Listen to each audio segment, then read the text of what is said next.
Halo, assalamualaikum warahmatullahi wabarakatuh. Salam jumpa bersama MS Channel.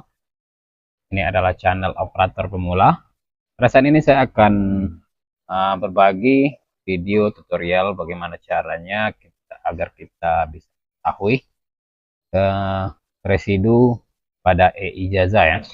Itu yang perlu harus kita perhatikan sebelum terbitkan ijazah untuk kelas akhir.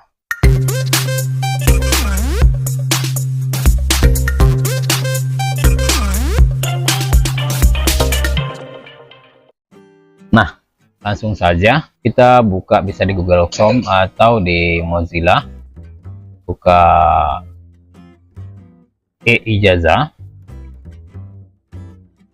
E-ijazah.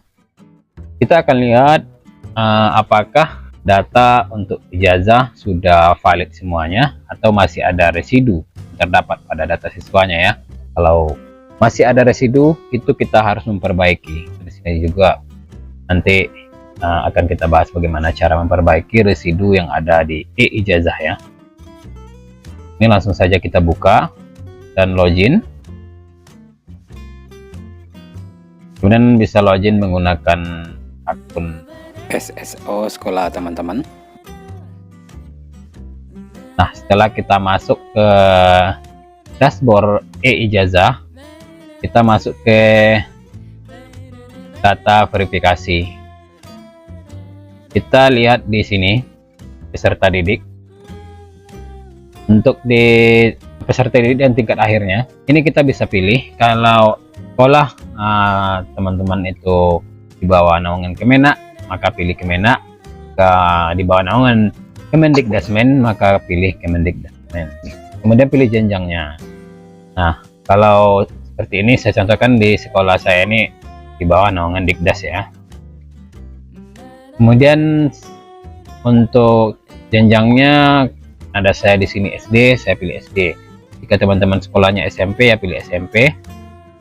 Nah, kemudian untuk tingkatan kelasnya ada kelas 6 ya, kelas akhir. Kemudian ini kalau sekolah saya negeri, SD negeri, nah sesuaikan saja ini seperti apa di sekolah teman ya. Kemudian untuk wilayahnya, saya berada di wilayah Riau, kemudian kabupatennya Kampar, kecamatannya Kuo ya.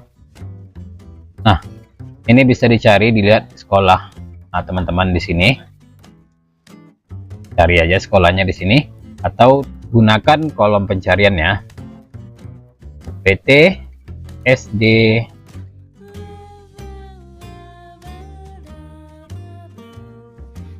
Nah, ini ya, ini sekolah saya di 4 Balai. Kemudian pilih sekolahnya.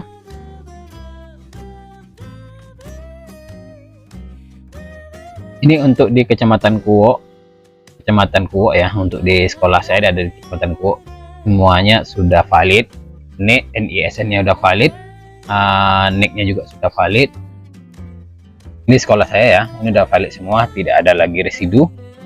Karena data residu di sekolah saya sudah saya bereskan di beberapa bulan yang lalu ya, jadi tidak ada lagi data residu.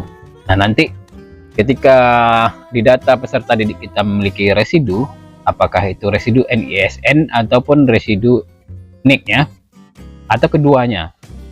Jika terdapat residu pada keduanya, NISN dan NIK, nah maka nanti akan muncul di sini.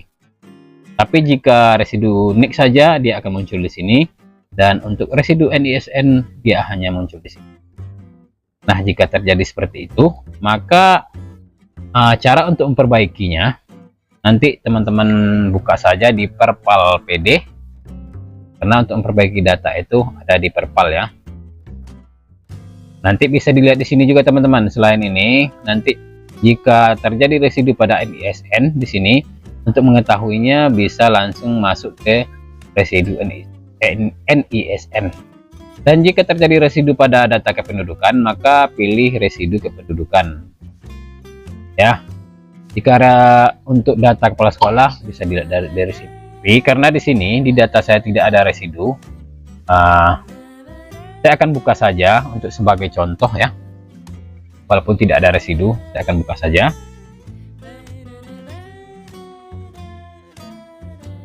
Sambil menunggu ini, saya coba buka dulu di Perpal PD nya. Di Perpal PD, kemudian masuk menggunakan SSO, kemudian email dapodiknya ya. Nah, ini ya teman-teman, ini Perpal PD di sekolah saya. Ini karena residu sudah tidak ada lagi residu, karena semua residu yang sudah saya perbaiki beberapa bulan yang lalu ya. Tapi pada saat memperbaiki saya lupa membuatkan videonya. Jadi di sini saya hanya mencontohkan saja untuk melihat residu peserta didik kita. Kita bisa langsung masuk ke pilihan residu di sini. Ini untuk peserta didik, akan muncul semua di sini peserta didik. Dan untuk melihat residu, kita pilih residu di pojok sebelah kiri.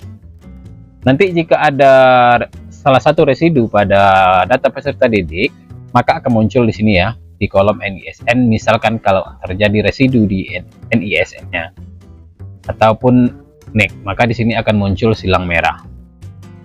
Kemudian bisa kita ketahui di sini residu di bagian mana ya, NISN kah atau NIK, nama atau di nama orang tua, tempat lahir, tanggal lahir, atau ibu kandung, jenis kelamin, bahkan desa dan kelurahan.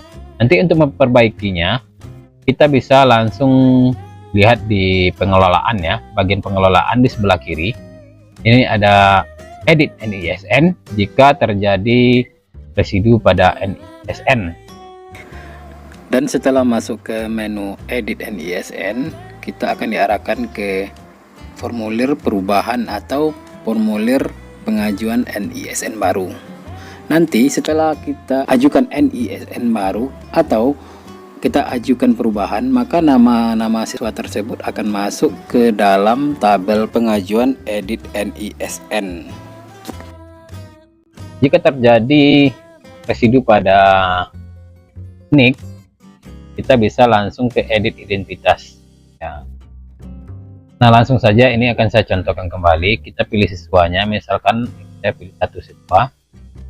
Nanti ini sesuaikan. Nah, yang harus kita sediakan untuk memperbaiki data ini yaitu KK ya, KK peserta didik.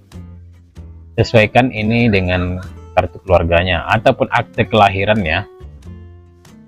Oke, jika terjadi masalah pada NIK yang tidak sama, perbaiki NIK-nya di sini.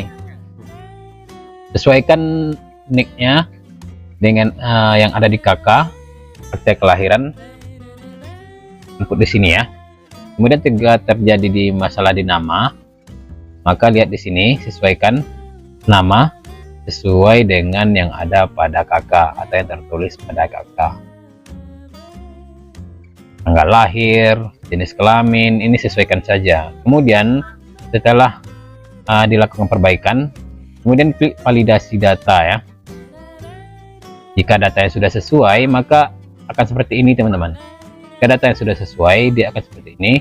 NIK sesuai, nama sesuai 100%, tempat lahir sesuai 100%, tanggal lahir sesuai, nama ibu kandung sesuai, jenis kelamin sesuai. Maka jika sudah tidak ada masalah lagi, jika sudah valid datanya dengan Dukcapil, maka akan muncul informasi seperti ini. Lalu kita langsung update data ya, langsung diupdate data ya, untuk mengupdate data yang sudah kita perbaiki tadi. Tapi itu belum selesai sampai di sini teman-teman. Setelah dilakukan perbaikan pada data residu ini, dan ketika kolom residu ini sudah kosong, maka kita masuk lagi ke Dapodik. Ini saya contohkan sudah masuk ke Dapodik, kemudian lakukan penerakan data agar perubahan yang kita lakukan di Perpal PD tadi masuk ke Dapodik. Nah, setelah melakukan tarik data, nanti data peserta didik ini akan secara otomatis akan berubah sesuai dengan yang kita lakukan di Perpal PD ya. Nah, setelah melakukan tarik data, langsung dilakukan sinkronisasi data Dapodiknya. maka secara otomatis nanti residu yang ada di e-ijazah ini akan nol ya. Oke teman-teman, dari sini dulu. Sampai jumpa lagi di video saya berikutnya. Assalamualaikum warahmatullahi wabarakatuh.